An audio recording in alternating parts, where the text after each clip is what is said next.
My name is Matt Wilhelmi, and I'm the owner of Strategic Voyages Business Consultants, and I'm also the author of Taboo Business Questions, What's Haunting Every Entrepreneur's Growth.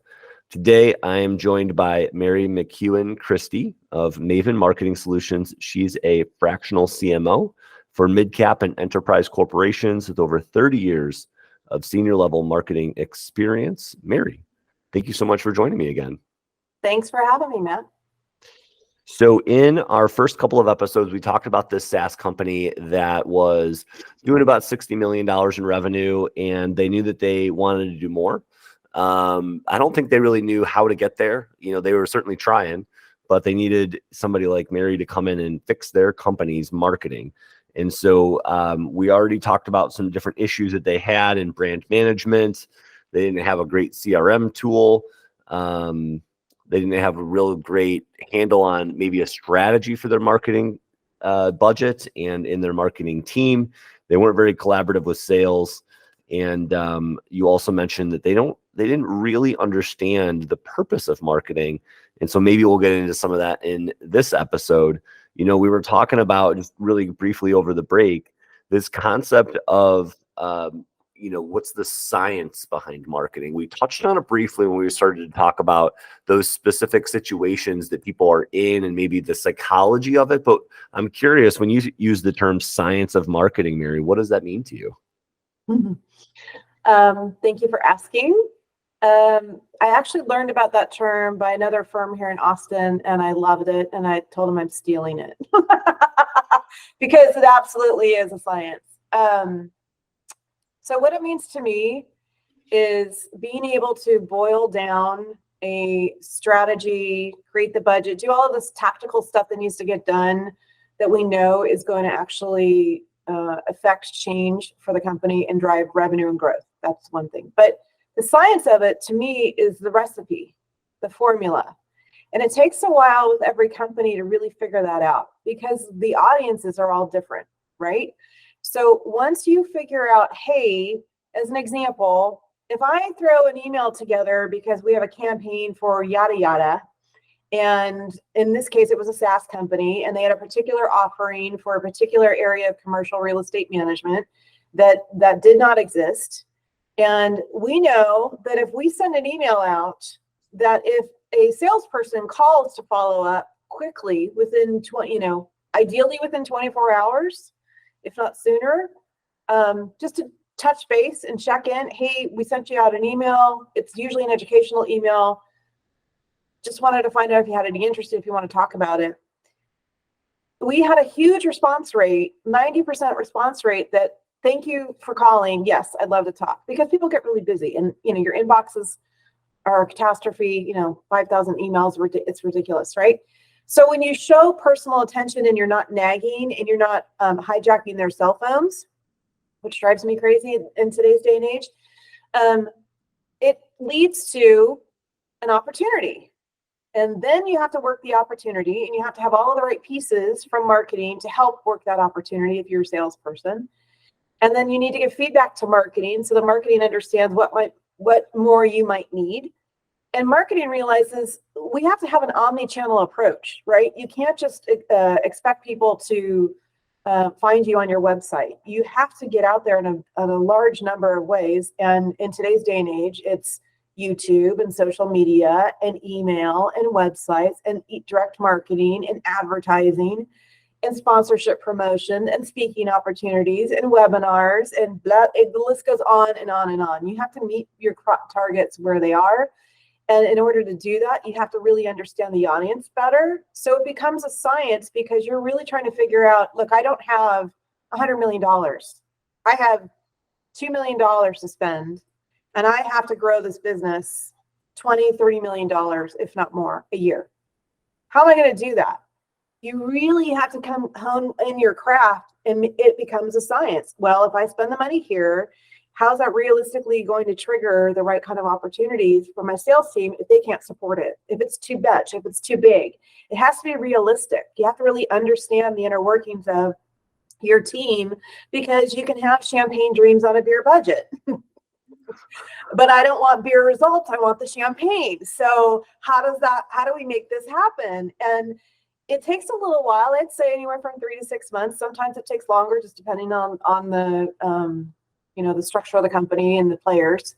But when people are in and they're in as a team, change happens quickly, and they figure out that secret sauce really quickly, and then they get super excited. And that's when you're on a roll, and you're like, okay, let's run with it, and then we can adjust, in another 6 months once we know there's been revenue growth. Wow. So it sounds like, I mean, if you only had a $2 million budget and you had to grow the company 20, 30, $40 million a year, I mean, that's aggressive. So what are some of the other strategies for success that you helped implement? What do those look like? Well, in general, for most clients I work with, but particularly in this one too, I think a lot of companies get hung up on what we call net new leads, right? People that you've never worked with before, companies you've never worked with before. They're essentially targets or just random leads that come in that are new. A lot of them tend to ignore the existing customer base to understand that they can do a deep dive from a sales and relationship management perspective, and that always leads to more opportunity. And for people that are companies that have limited budgets, it's magic, because it comes down to relationship management and really identifying what other areas of the business might need the solution, what other areas of the business may be opening up in the future that didn't exist when they started with using your solution or your product. So really, I call it a parallel path of really focusing on people and companies that already know you, that are familiar with you, and that will refer you to your targets. So you've got kind of a two things going on. You're checking in, you're making sure that you understand where they are and that they're happy, and letting them know what other changes may happen or may have happened that are an opportunity for them. And then also blatantly asking them, and this is where marketing comes in, because I know sales is always hesitant to do this because they don't want to upset the prospect or the customer, right? But I will always say, hey, would you mind giving us a referral or a quote? Would you mind participating in a case study? Would you mind participating in some of our ads? Because we love highlighting happy customers so that they help remove barriers for other prospective clients that are just like them. That is a really easy strategy to take that people get excited about, because again, they already know these people, and it requires just a little bit of mental toughness to kind of switch gears into multiple tracks. And then it produces results quickly. One of the things that you talked about, Mary, was this tracking results concept, which as a CFO, I love to hear both of those words put together. So tell me how that works. Is that with the CRM? Is that with some other software? Like, how do you actually track the results there?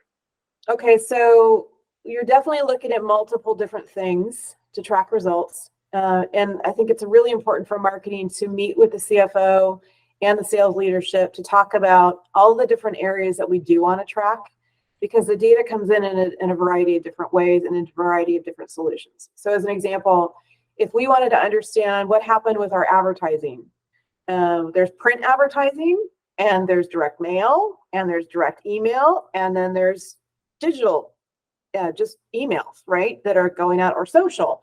So we have to get our head around what we're pushing out there and how they're coming in and how we want to track them, meaning, are we having a special offer, or are we just going to be looking at, hey, we want to know the number of people that came to the website, and then how many of those converted to an opportunity or a lead, right?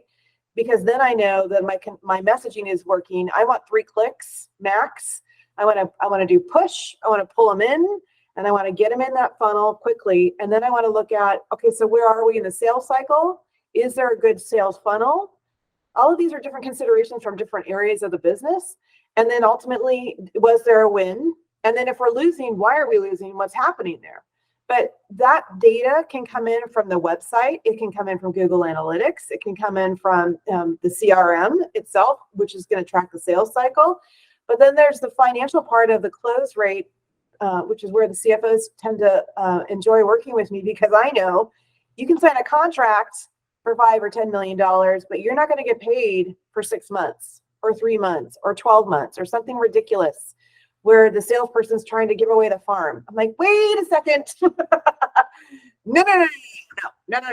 We want X amount of dollars in 30 days. We want X amount of dollars in 90 days. Like, we need to really map out a revenue plan to drive this revenue so that it's real and it's not going to be coming in a year. A lot happens in a year, right? And so when you're talking about large enterprise SaaS, et cetera, there's a whole plethora of things that can happen in a sales cycle. So if you meet with these key players and you calculate, look, this is the goal. If we're trying to get to $120 million in 4 years with a limited budget, we have to agree, number one, what is marketing's responsibility to help drive numbers? Is sales working together collaboratively to make that happen? What kind of money is actually coming in the door? How do we make this happen quickly, right? And a lot of times it means change. It means we are no longer going to accept net 30 for this, here's our solution and run with it. Nope, you have to have some skin in the game and make a deposit. And you have to, so it's really understanding business flows, et cetera, that can help change the game for revenue marketing, revenue sales, and then help the C-suite understand, okay, the validity of the spend in marketing and in sales is equaling X amount of revenue coming in. So now I'm good with this. I'm feeling okay with this, and we're going to continue this and allow it to grow. So Mary, I'm really curious. We talked about this case study. We unpacked some of the issues that they had. We went through some different cautionary tales, but now I'm wondering if you can kind of help me pay off the tease a little bit. So this was a $60 million company. They brought Mary in, and through your marketing magic, marketing science, that was supposed to be funny. It's okay. What was the outcome? Did you grow them to 10 million, to 70 million, or, what happened? Yeah. So cool. And I love magic too. So,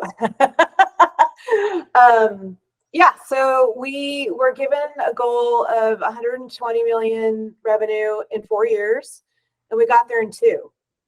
And you went from 60 to 120 in 2 years? It was Holy great. Smokes. It was super exciting, really great experience, ton of work. But because this company was so very collaborative and open and just didn't have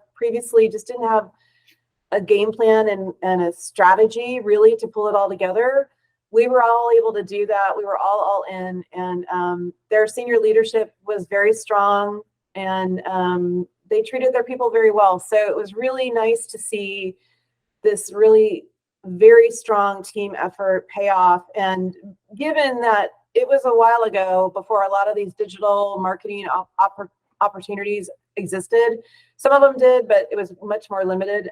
Now I'm confident when I look back that we could have easily rocked it and got them to like 300 million. I mean, it was just, we had the secret sauce. We figured it out, and everybody was all in. And it just also goes to show too, that when you have the right people in the right roles, that is something that, management really needs to take a look at, because when you do have them in the right roles working together, it is magic. It works.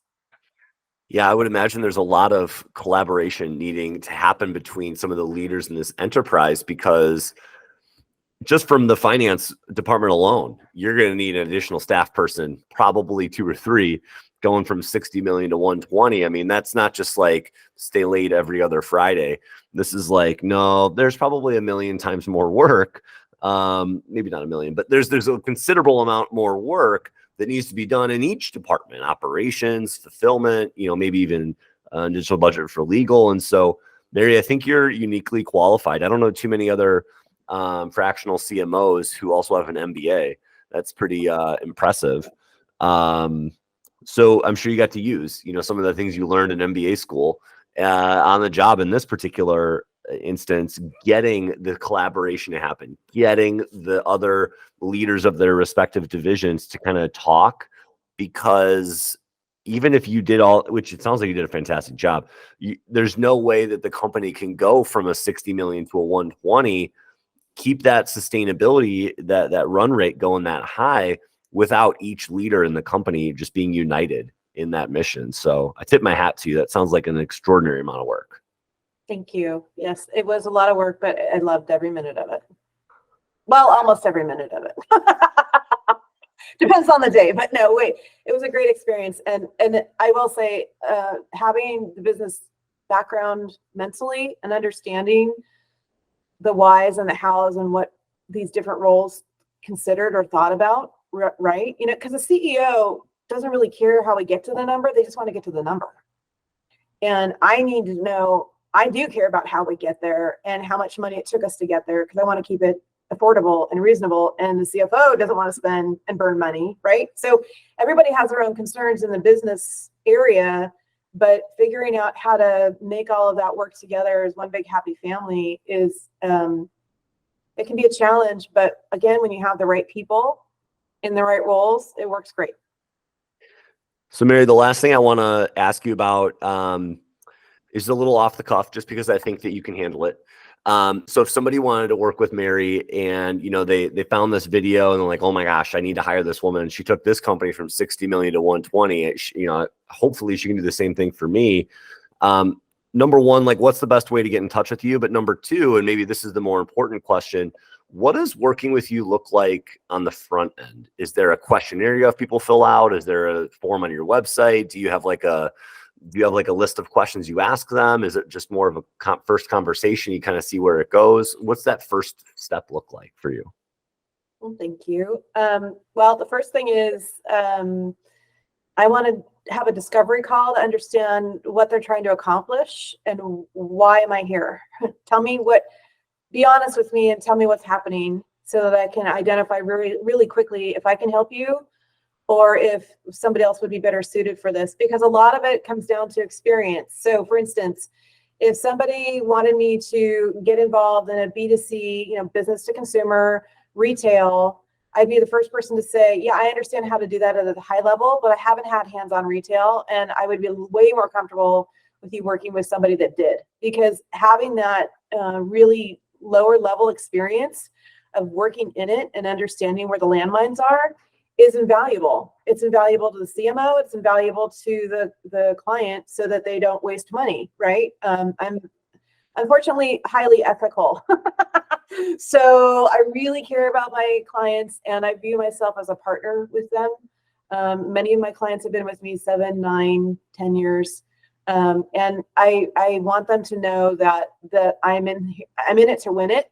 And it's going to take a little time. You know, the mentality of opening yourself up to change and flexibility is really important. And on day one, it would be, hey, let's just have a discovery call. And I do have a set of questions that I go through because I do want to understand where their head is. What is, you know, and then in some cases, honestly, they don't understand what a CMO does. And they're really thinking in terms of just marketing implementation, which, yes, of course they need, but they've bypassed the strategy. They've bypassed all of the higher level, who does what, who's on first, what's on second, because they think they can manage that. But I asked them straight up, do you have a marketing plan? No. Do you have a marketing budget that I could review? No. Do you have a marketing strategy document that I could review? No. Okay, so then you can't really manage it on your own because you're buried managing the other parts of your business, right? Right. Okay, so the fact that you understand it and it's rolling around in your head is fabulous. But somebody else has to do this. And honestly, I think a huge part of this is just finding the right person that you feel like you can trust and have that rapport with. Mary, thank you so much for your time today. Again, I'm here visiting with Mary McKeown-Christie of Maven Marketing Solutions, fractional CMO for mid-cap and enterprise corporations, over 30 years of senior level marketing experience. Mary, thank you so much for your time. I really appreciate it. Thank you, Matt. I appreciate it.